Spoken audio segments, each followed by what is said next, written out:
Hey, it's BT with Tales from a Gemini. My guest today is Nadia Tronchoni, who just released a book about the Dr. Valentino Rossi. If you're a Moto GP fan, this episode is a must-see and hear. We talk about what Valentino is really like away from the cameras, what he's like, what his rivals thought of him, and also we talk about the dreaded 2015 year and what happened in Sepang, her thoughts on Sepang. I think you will enjoy this episode. Enjoy this episode with Nadia Tronchoni. 1, 2, 3. Hey, it's BT with Tales from a Gemini. And you know what? Today actually is my birthday. And I can't think of a better way to celebrate my birthday than with one of a great sports journalist. And not just a great sports journalist who I met at a presser, a MotoGP presser. And she is... what she has just done, she's just released a book on Valentino Rossi that I can't wait to talk to her about. She's a sports editor for Pais in Spain.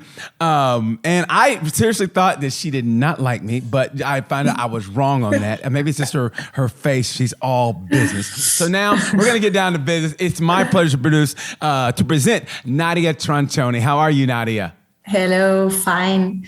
Congratulations, by the way. You didn't tell me that.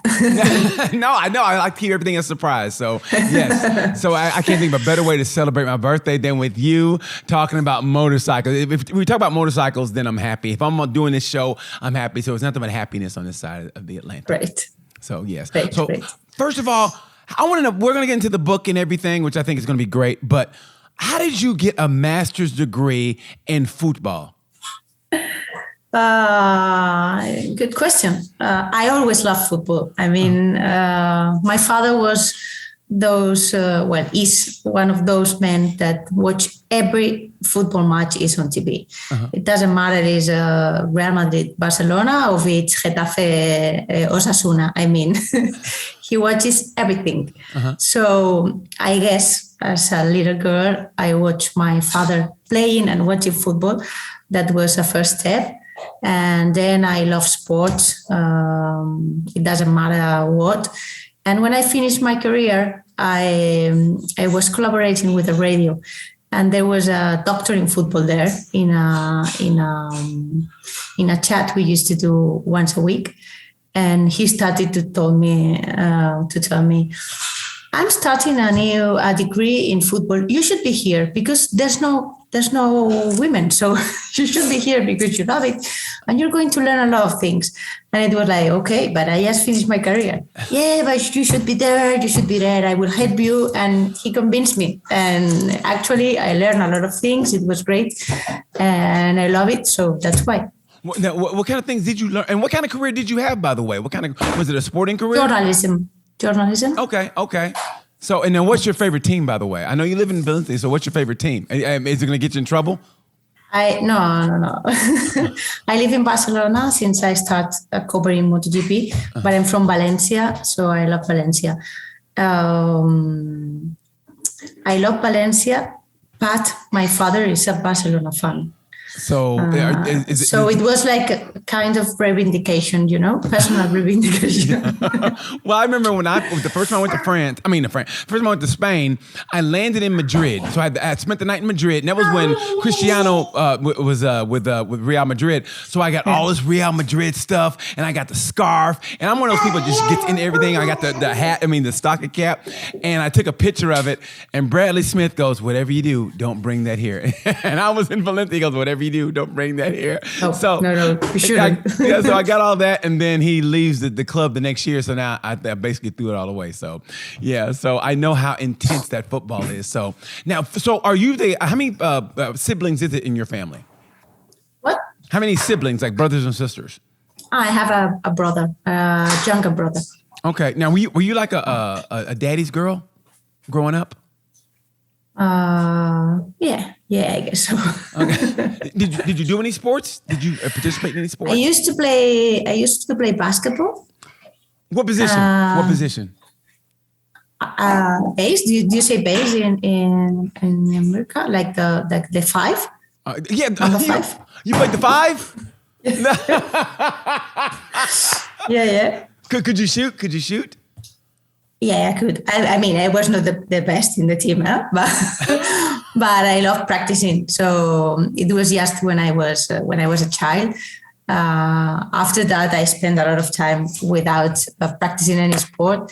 And then, when you get to the 30s, you have to do something because if not you're finished. So I started running, yoga, and kind of a bit of gymnastics and everything.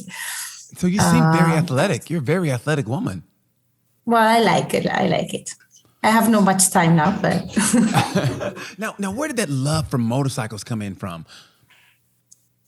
I started watching a lot of kind of sports, but when I was asked to be the journalist specialized in motorcycle for the newspaper, I used to see much more Formula One than motorcycles. Uh-huh.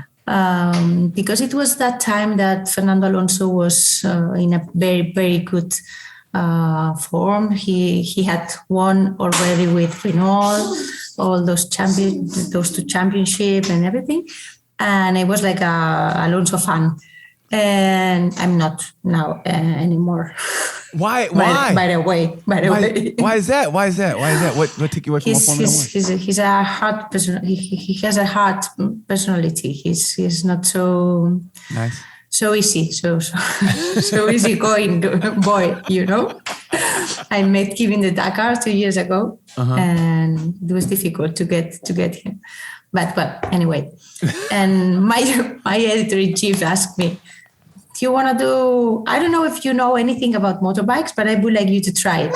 And it was like, okay, great. I'm going to travel. I'm going to be everywhere in the world. So it would be great. I will learn wherever I need to. So I always watch it, but I was more a Formula One fan than motorcycles. So now, are you more of a motorcycle fan than a Formula One fan? Even though you do, do you have a passion for it now? I mean, is there a passion for motorcycles now?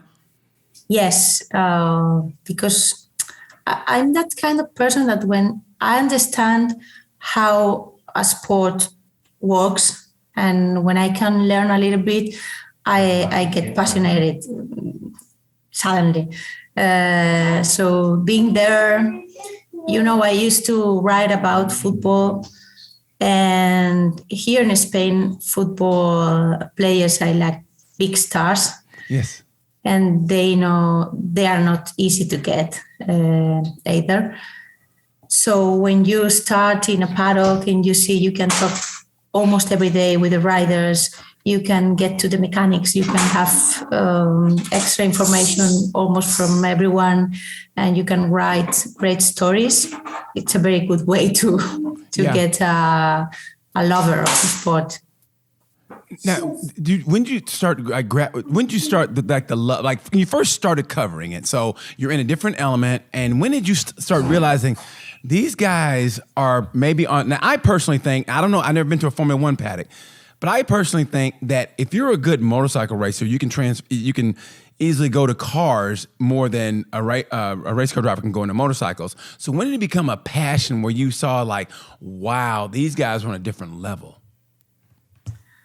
The speed they get, you cannot understand when you watch a race on TV. Uh-huh. So when you can watch them on the track side, it's another world.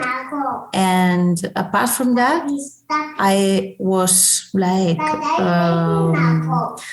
astonished seeing how they could do this change of directions, Mm-hmm. Do you remember Pedrosa? He was super small, yes. And he was so elegant with that.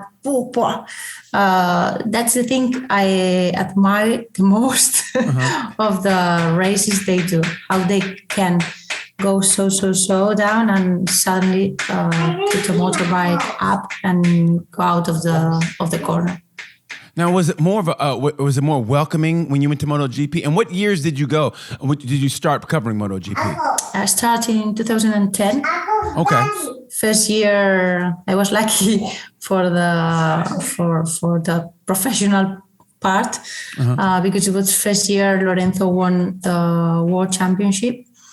We had only had a Spain rider winning the 500 championship, that it was Cribillé, and that was in 1999. Yeah.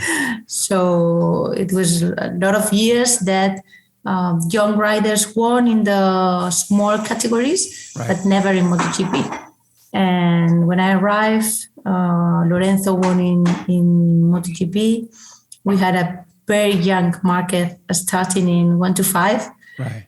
And that was very funny.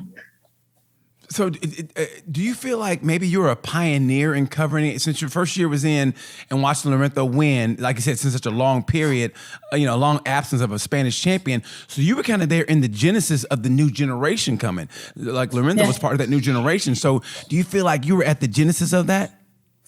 Yeah, I was a great spectator of that, and how the work that the Spanish Federation had made since Cribillé won. They grow a new generation with Lorenzo, with Pedrosa, and after that they grow a new one. They were like trained on asphalt, because Lorenzo and Pedrosa, they started quite late for what we understand now. Yeah. But Marquez generation, for example, or Rins, Mir, all these kind of riders, they already started practicing on asphalt, on actually track, with little motorbikes with a very low cylinder. When Lorenzo and Danny started, they jumped directly to a 1 to 5. Yeah. It was so small. Yeah. Now, what's the difference you noticed between the F1 paddock and the MotoGP paddock? I've only been in an F1 paddock like 2 or 3 times, I think. I don't know it very well, but I think the riders are like stars, like football players. Yeah. There are much less people, much less fans in the paddock than we are used to see in MotoGP. And maybe there's a glamour point, no? It's a different point, no? With MotoGP. I always feel that just motorcycles in general, no matter how much they've come up and been, in mainstream life or whatever, whether it's scooters or whatever, there's always that element of a rebel to motorcycle racing, or just motorcycles in general. So I always feel that motorcycles are always kind of just a little bit off the mainstream. You know what I mean? That's why I feel, so it's still kind of a bad boy element to it. That's what I feel about motorcycles. Well, if you think about it, you have to be a bit crazy to be on a motorbike and get 300, and you have to be a crazy dad to put your kid at the age of 5 on a motorbike, no? Right. Because now that I'm a mother, I would never imagine to push my boys to be on a motorbike, Yes. I would be scared. I don't know. I know. I honestly, I like what I see sometimes, but it's behind the scenes, and you've probably seen it more than I have, where there's some parents who really, really push their kids to the point of, it's kind of like, hey, are they enjoying it? Because even I think Lorenzo's talked about that, where his dad kind of pushed him and he really didn't enjoy it. And I know Johan Mir talked about that, where it's like he wasn't enjoying those championships, well, because he had to win, or basically they didn't eat. So what have you seen as far as that goes? What I know is that most of them were pushed, at least at the beginning, to try or to get good results. I also think, like you said, that they have to enjoy. I don't know if all that kids that we see now in MotoGP enjoyed when they were like 8 or 9-year-olds, competing. But that's the point they should get. For example, I think Viñales enjoyed, but sometimes because when he didn't won, it was not a good day for them in the family. So that's a big pressure, and maybe a big pressure they carry on during all the career. Okay. Now, when you first got into the paddock, who stuck out to you, like you gravitated to, or who stuck in your mind, like, I got to talk to this guy? Like, I mean, even though Lorenzo won, he was a champ, but who made you go, made you look this way? It kind of like how last year Remy Gardner won the Moto 2, and he was a champion, he was a great champion, but for some reason, I always looked at Raul Fernandez. He was, like, to me, a little bit more interesting. I don't know why. So who stood out to you in Moto GP when you first entered the paddock in 2010? I think it was Marc. I mean, because at that moment, it's true that we were used to write more about lower categories than we are now. Now we focus on MotoGP, and we only write about the lower categories if there's something very, very special happening, like with Pedro Acosta last year, for example. But that guy, you could see he had something different, and he won races from the back. He loved the show. Yeah. He wanted to be a showman in the track, Yes. And that was different. And some years after that, when he was in Moto2, I remember my editor-in-chief told me, but is this guy actually so good, or are we selling something that there's no sense in it? No, believe me, this guy is quite good. Because we wrote a lot about him, and we were not used to write about a young rider as much as we did with him. Well, I felt the same way, because I remember I came in probably about 3 years before you, but I remember in 125s, I was like, this kid is something different about him. I remember when he was 125, and I remember when he had a chance to win the championship, and his bike broke down. They were trying to get it back together because they had to get it together. Yeah, they had to get it together. If not, he would have been, he couldn't have been raced. And he was just so calm. I mean, it was they were frantic, but he was calm in that. And I was like, there's something special about this kid. And everyone in the pit lane that day, at that moment, was trying to help them to get the bike again ready for the race. Right. That was amazing. I mean, seeing KTM guys and people from other teams giving them some pieces, trying to make the bike again. That was super special. And I think that was because everyone was thinking, this guy should be on the race. We cannot let him not to arrive to the green light and not to race this race, no? Because he was fighting for the championship. I think it was two races left, Portugal and Valencia. Because I mean, there's something about special people. They know when special people. It's like it's like a pretty woman. Like if you walk through the door, you're like nobody in. And you walk in, you go, you know what? You can come in. It's like you just kind of let pretty people in, and you let the talented people in. They would stop me at the door, and they let you in. It's that's just how it's gonna be, and that's just how it is. And that's what happened to Marc.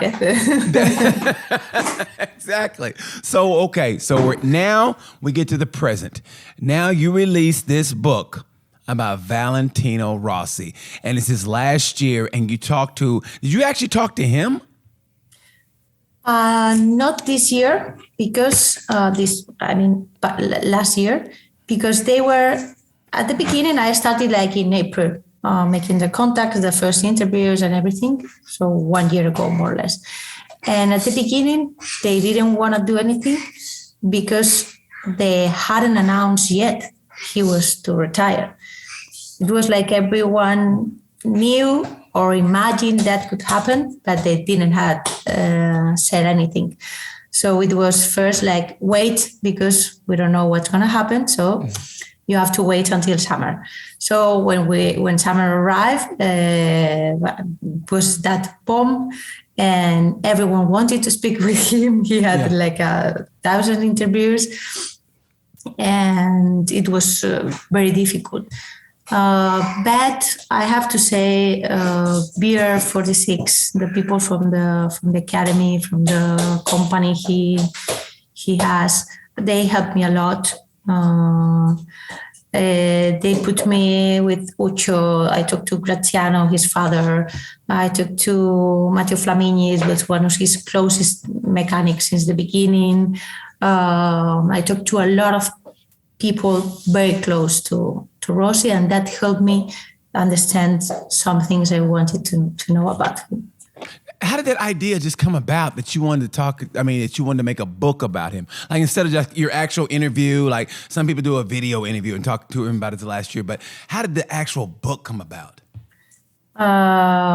It came not because of me, because I still think that was a great challenge, and I never put myself in there by myself. But one of the greatest editorials companies in Spain, Planeta, they phoned me. They told me I was the one. They wanted to write a book about Valentino, a different book, as personal as I wanted, and focus especially for the Spanish readers, because Valentino in Spain has a lot of fans, and despite all the rivalry with Lorenzo, with Marc, he still has a lot of fans. So they wanted something not special but different, written by someone who is Spanish and can understand that kind of love Spanish people had for Valentino. So they asked me, and it was that kind of things that at the minute that you can't say no. So you have to go to it. Well, I thought one of the greatest quotes, and I don't think it was your quote, but one of the greatest quotes that goes on with this book, you go, Valentino is not Italian. Valentino is a worldwide origin. When he wins, we all win. I mean, yeah. And that nails it. Like, what does that mean to you, that quote?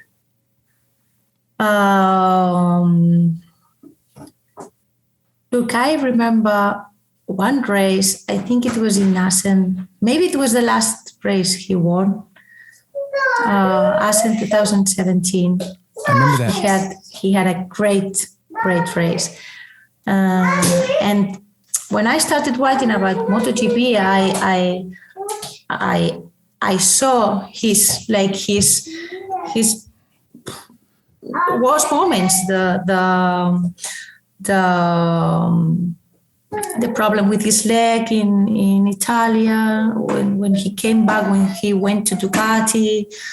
So I actually was not a spectator in his best moments. I had seen it by TV, and the only time I had went to a race before was in 2006 when he lost the championship against Mickey Hayden. So that was the first contact I had.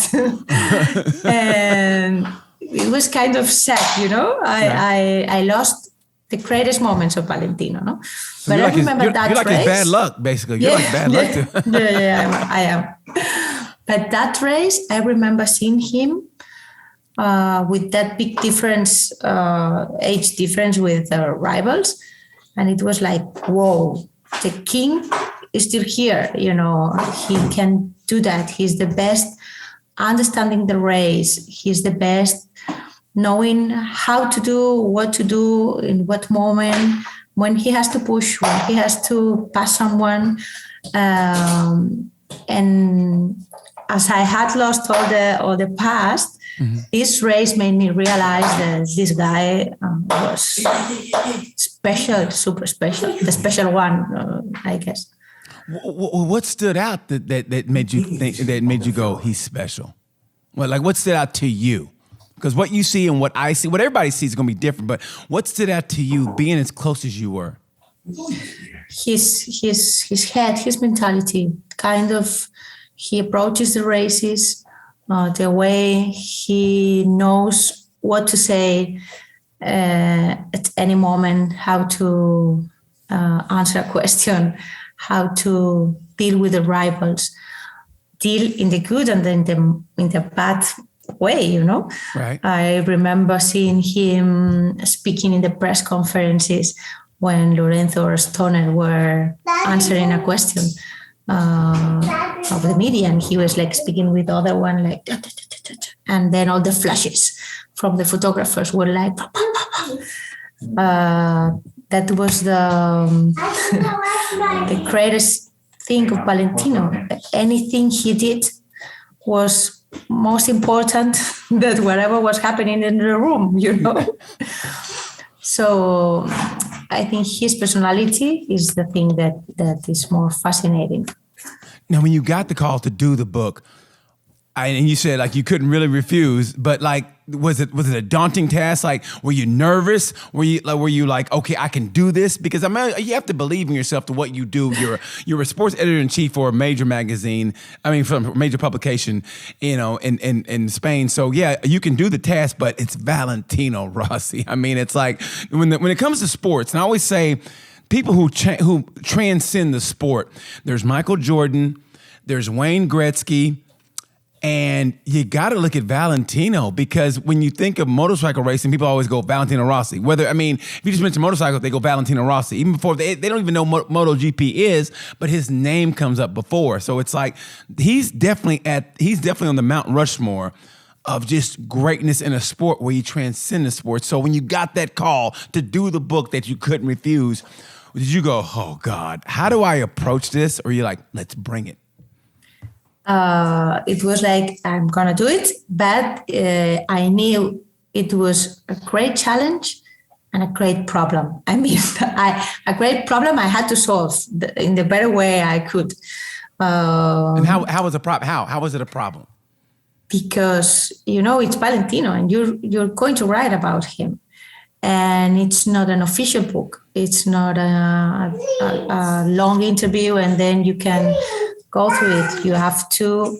My goal was to try to know better or understand who Valentino is, not Rossi. Who the person is, who is the person who is hidden behind the character, behind the rider. So I knew that was not easy because in 12 years in MotoGP, I couldn't get him. I made like 4 or 5 interviews with him, and you could never cause a problem to him because he always knows what to say. Right. And he's ready for everything. His mind is like he's 2 steps ahead of you.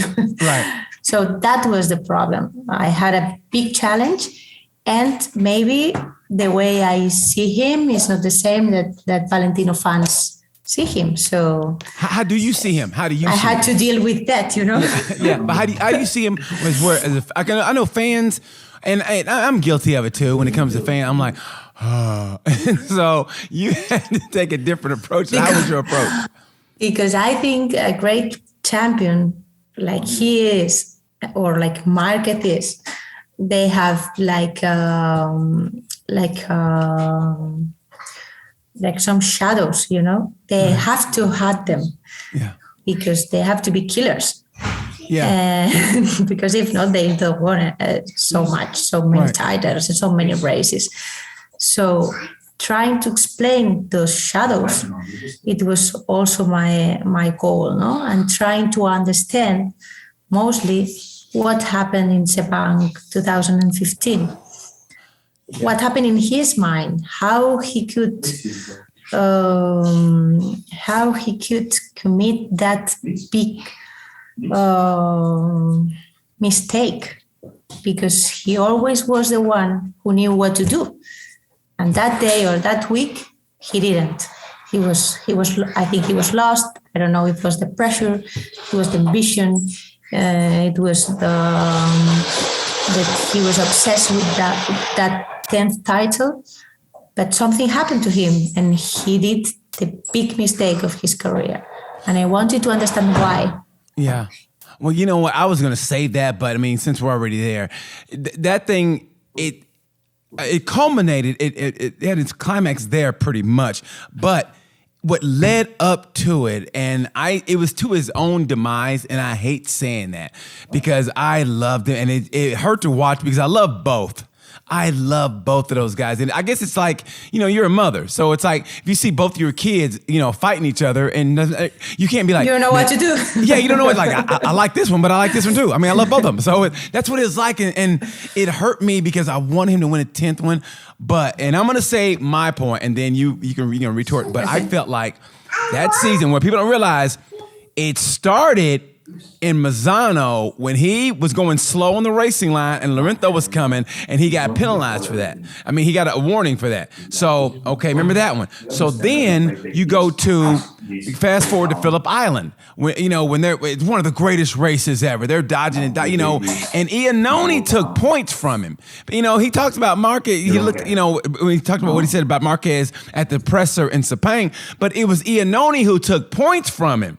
And so, when he went to the presser in Sepang, and Marquez at first thought he was just joking, and I guess Rossi looked at the data sheet or whatever and said, Marquez is in cahoots with Lorenzo. And then after in Assen, I think Marquez got pissed off at Assen because he, took that line, but then Marquez kind of hit him, but I think Rossi knew. So it was all that combination, and then Sepang was the... And so when you came down to Sepang, you tell me how you saw it. You tell me. You just forgot one race. It was Argentina. Because Argentina... Yes, that's why you're there, and that's why I'm here. Yes, Argentina. Because when Marquez hit him, you saw Rossi look back like, whoa. Because I remember that. Because Marquez's tires start falling off. He had like a 7-second lead, I think it was. And Rossi just bam, bam, start bringing it. And then he came, and I remember Marquez came in and bam, and hit him. And Rossi looked back, and it's like, you almost see him go, I'll show you. And he cut his nose off, and that's when Marquez crashed.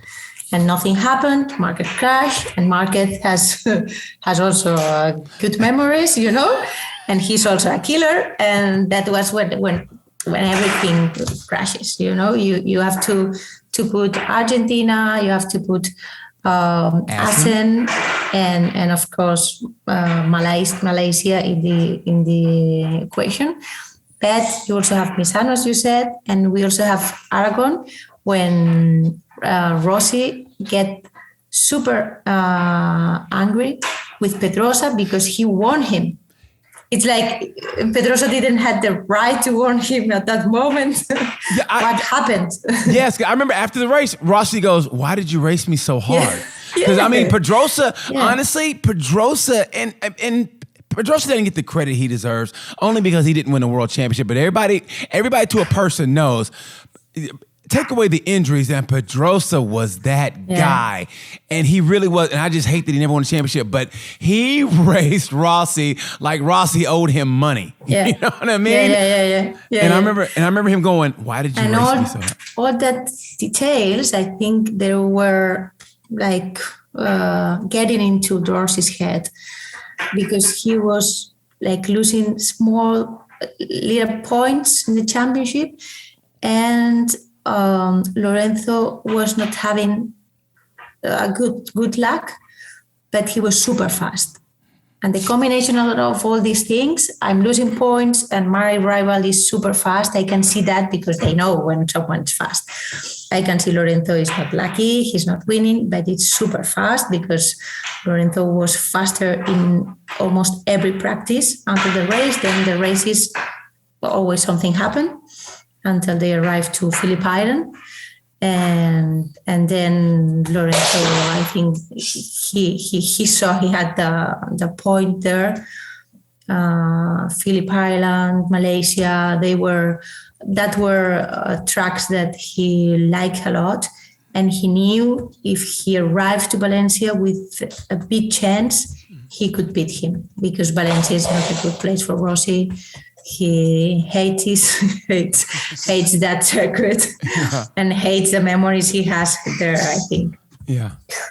So, I mean, okay, so all those, and you're right, I forgot about Aragon, I forgot how Pedrosa, but you know what's crazy about that is And I think it was easier on Lorenzo because it's almost like he and Marquez were battling each other, and Jorge was slowly like, and so next thing you know, like he's winning the championship, and that's the way I looked at it. So, and it's almost in a way like a relationship where you're losing that person, like you don't talk and enough, you don't realize, and you don't, and by then it's like, oh, by the way, that hey, something bad's happening. We need to talk. When that happens, it's over. So Sepang. So what do you say about Sepang? If you just talk about Sepang, what happened that fateful hot day in Malaysia? I think it's not a day, it's like a week and a half when they started thinking that something strange happened in Phillip Island race. And for the rest of the world, nothing strange happened in Phillip Island race.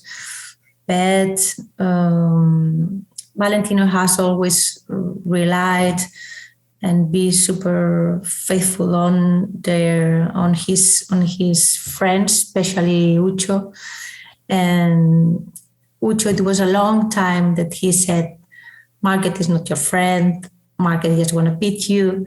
And at the end of the race, as soon as Valentino get into the box, Ucho went there with an iPad with some numbers, with everything. And he started to show him, can you see what Marquez did here? He was doing the race slower. He was trying to slow down the pace of the race. And then he started to put a new rhythm. And he was playing with you. And that got into Valentino's head. That and all the things his friends had told him before. Marquez is not a fan of you. Marquez is gonna beat you. And with all these things is how we arrived to Malaysia and to the Sepang press conference in Thursday. That I think the most of us were super surprised about what Valentino said. Now, do you think, what's your personal opinion? Do you think that Marquez did sabotage Phillip Island that race? And the only reason I said that maybe there's two things that made me go, was the fact that he made up, was it a second or half a second on that last lap? He made up a half a second. I was like, maybe in a second, I got to go back and watch, but I remember he made up a lot of time in that last lap. And then Honda didn't release the data. And I was like, And that made me think, so what do you think?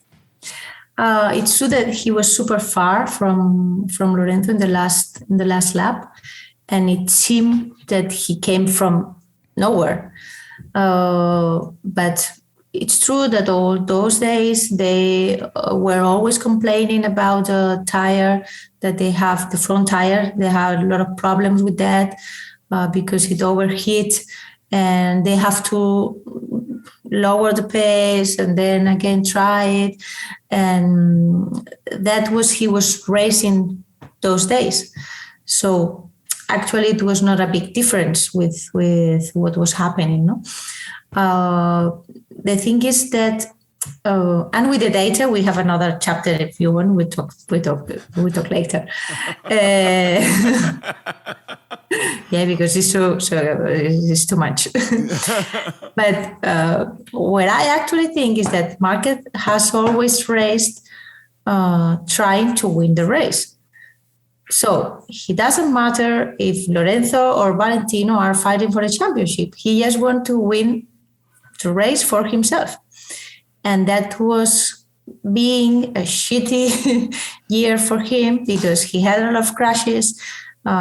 He didn't like the bike. He had problems with the front tire. And when he had the day and he had the pace, like in Phillip Island, he just wanted to get that opportunity, And I think that's a big thing. He never wanted or thought about, I don't want to disturb him, he wants to stop anyone if he's going to win. He doesn't matter. So I think that's the point. So basically, Marc was in it for himself at that point in Phillip Island. He was in it for himself. Because, I mean, no offense, but at that point, like you said, it was a shitty year for him. He was like, man, I got finally a chance to win a race. You know, I'm not going to win a championship, so what the hell? So you think that once Valentino said what he said, it triggered him, and he goes, oh, you think I was with Lorenzo? Now you're going to see me be... And then that's when all hell broke loose. I agree totally with that. You think I'm racing against you, not because of me. Yeah. So now I'm going to race against you. And that's what he did in Malaysia. And I think with Valentino... He just disturbed him all the time. He passed him. He let him pass. It was like he poked the tiger. He woke up a sleeping tiger. Because the tricks that Valentino used against his former rivals, that worked back in the day. But he came against Marc, and that was a different animal. That was just a different animal. Yeah, because the psychology didn't work with Marc. Yeah, it hadn't worked with Lorenzo either, I think, because he's very strong-minded and he's different. He's special, but with Marc, it was like he had an effect he didn't expect. Really? So it was not, I don't mind what you say. It was like, you think I don't want you to win. Okay. Now you're not going to win. If it depends on me, you're not going to win. So on the actual we can't forget Valentino, Marquez and Lorenzo were never friends, they never had a good relationship or whatever. They were actually rivals. Lorenzo was super hard with Marquez when he arrived to MotoGP. He was always saying he was crazy. His style was crazy. He was he didn't like anything how he approached the races and how he treated rivals. So they were not friends or anything close. So do you think that the actual incident where it all culminated in Marquez, what do you think happened in that actual, because I've watched every angle possible and I still don't know. So what do you think? Where I see, and I don't know, and I think all of us, we can have thousands of different opinions on that. What I see is a rider fed up with his rival, tired of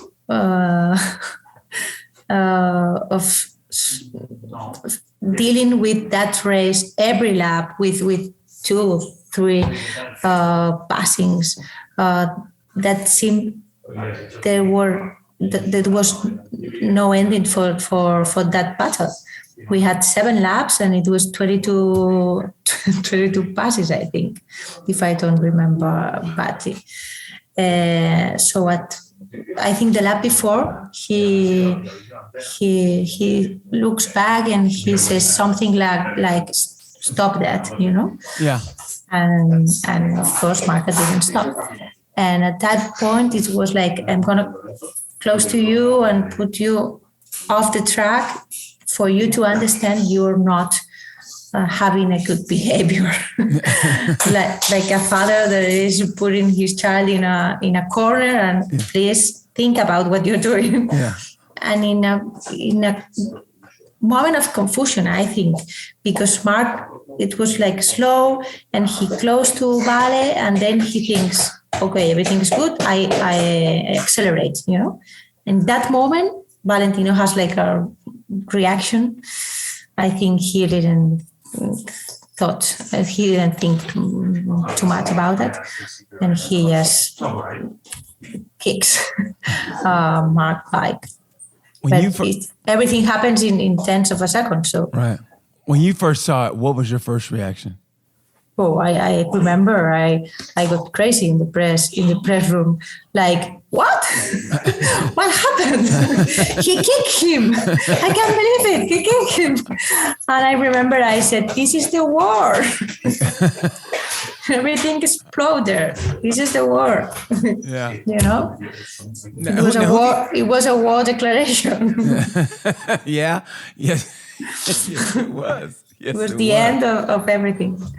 You know what? In a way, it kind of changed MotoGP forever. I mean, if you really think about it, I mean, there was rivals. We've seen stuff, but I don't think we really seen anything like that.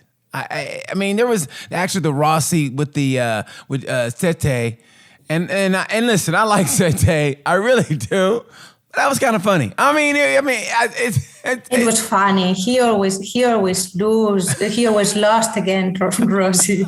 We had a showman here, a very famous TV showman, and he did like a sketch most of the nights that we had races. And he was like at the phone, you know, a big phone like we had before. Yeah. Sete, what happened? Again, what happened? Oh, poor you. He was always doing that sketch. Oh, Sete. Poor Sete. That's the image we had those days. Poor Sete. You can't get over that poor Sete. You should have a t-shirt that says poor Sete. Yeah. Because in that case, psychology did work perfectly. Yeah, it did work on him. Okay, so you talked to other people about Valentino. What was the consensus? Like, what's the through line with Valentino that we don't know? I mean, we all know, like you said, the valet's in front of the camera, who knows where the camera is at all times, and who says the right things, and he's funny. But what was the through line between all the people that you talked to that about Valet that surprised you, that made you go, really? Or what you find out about him? When I started knowing all that people in the paddock, I thought there was like a tale around Valentino, you know, because everyone you ask could tell you big stories, super nice stories about how he was as a rider, how intelligent he was, how good friend he was.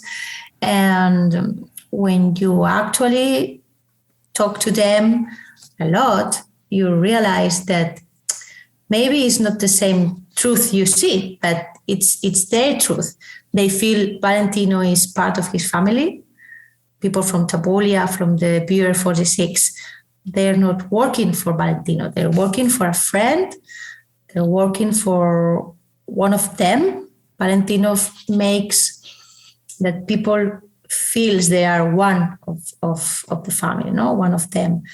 And all the things they say, they explain you, is because they feel it. They feel they adore him.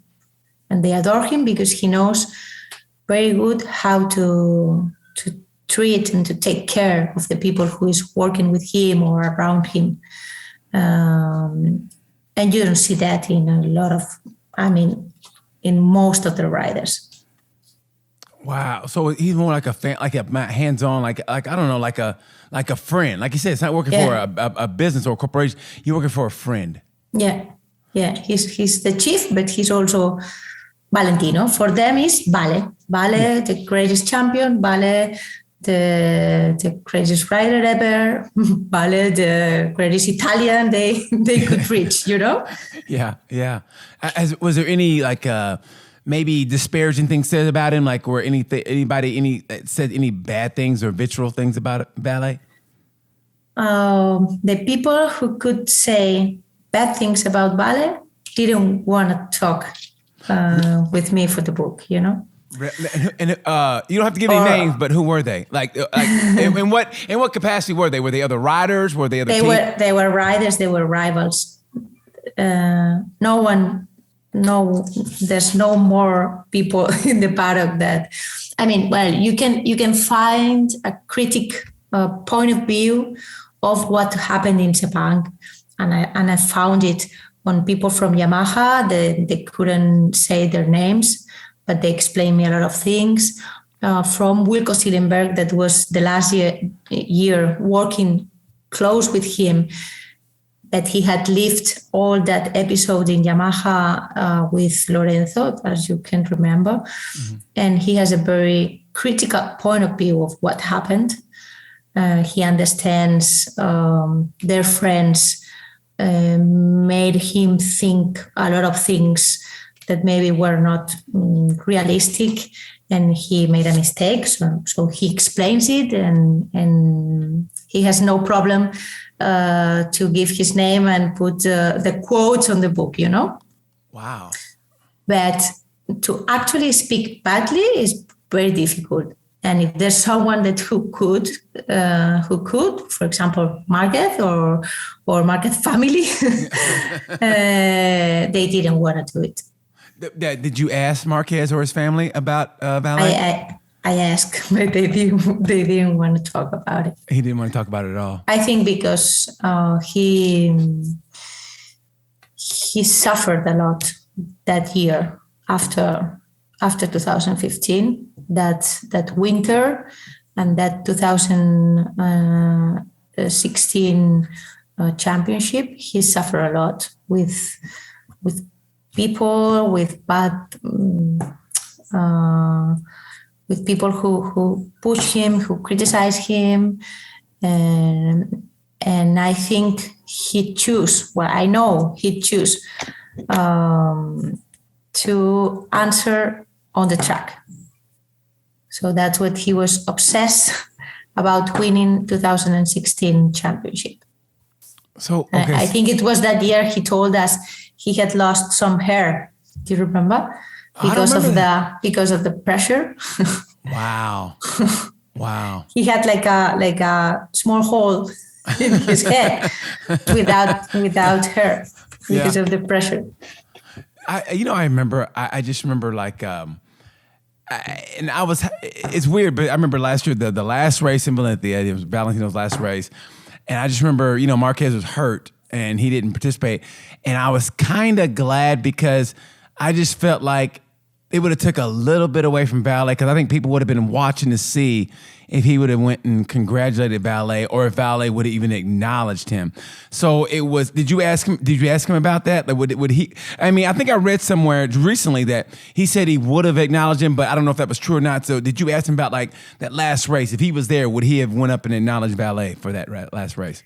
I haven't asked him about that, but I'm pretty sure he was thankful of not being there, because he as you were thinking that day. Yeah. He knew that day everyone was expecting for him to say anything or to congratulate him or to say goodbye or whatever, and he was at home. He couldn't be there, so he had not that problem.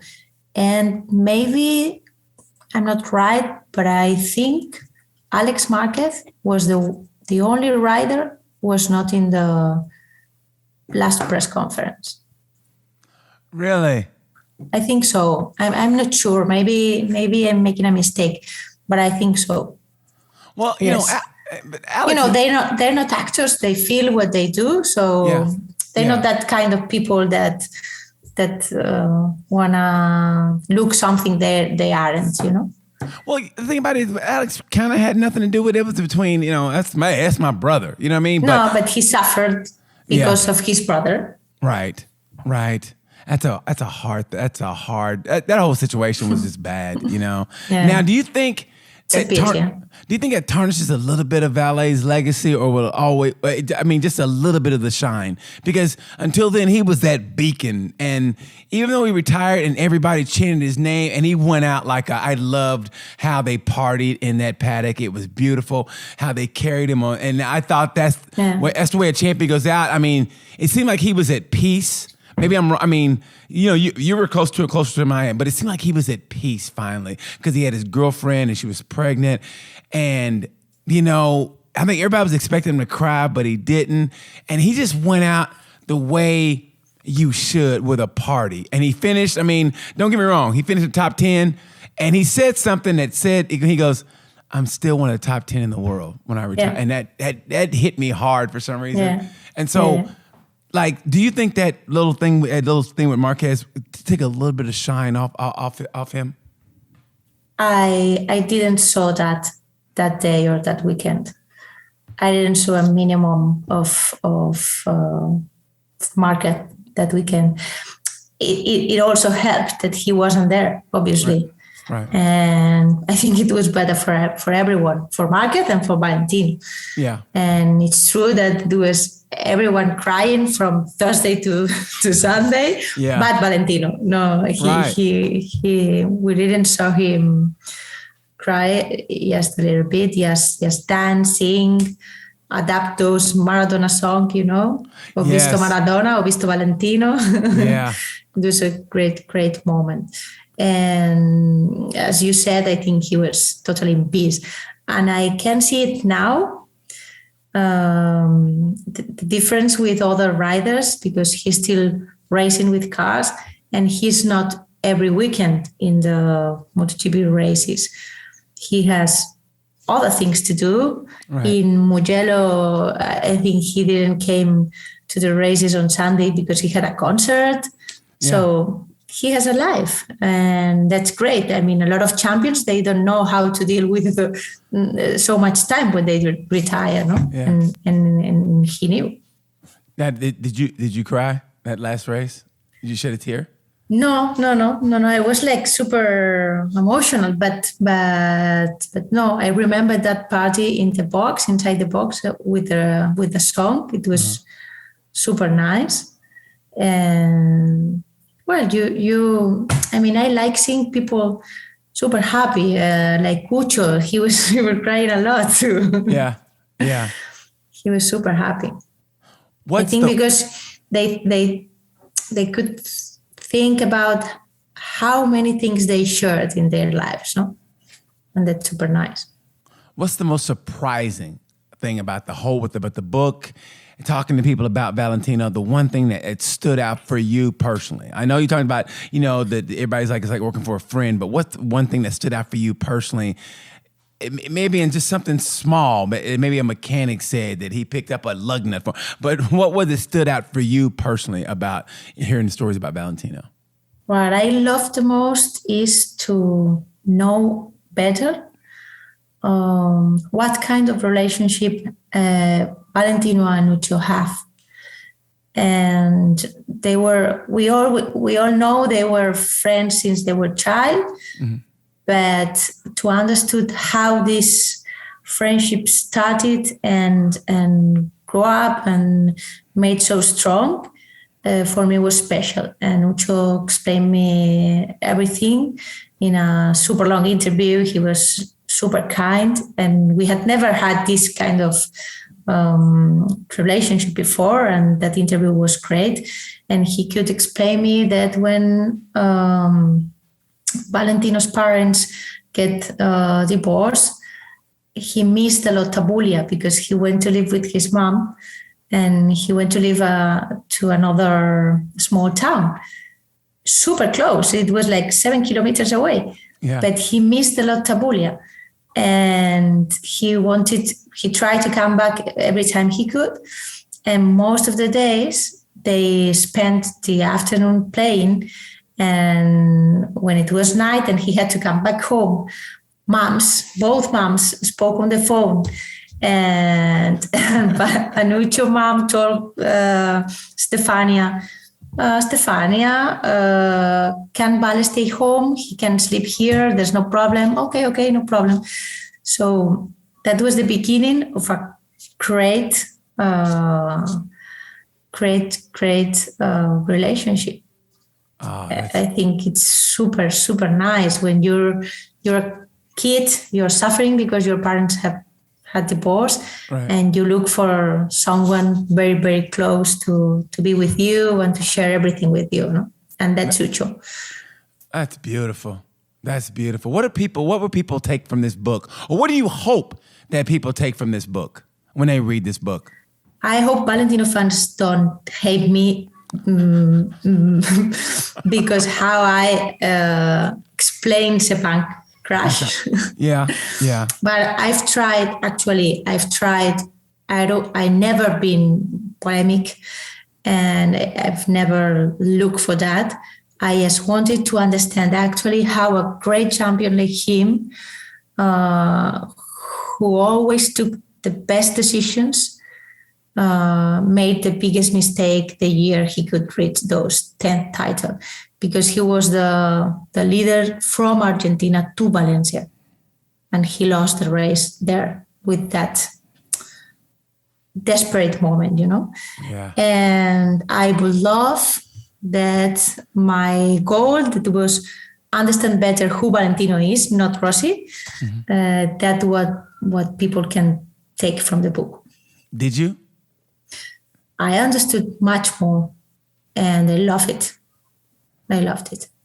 Is this your greatest work to date? Yeah.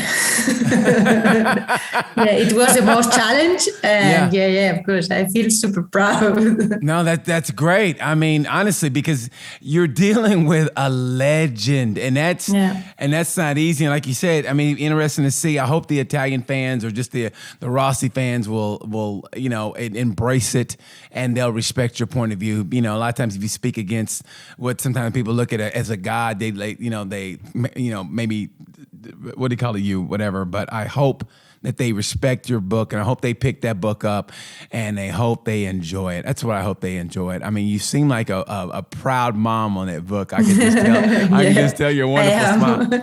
I know she's never smiled that way when we met each other. Look at that! Oh, I love it.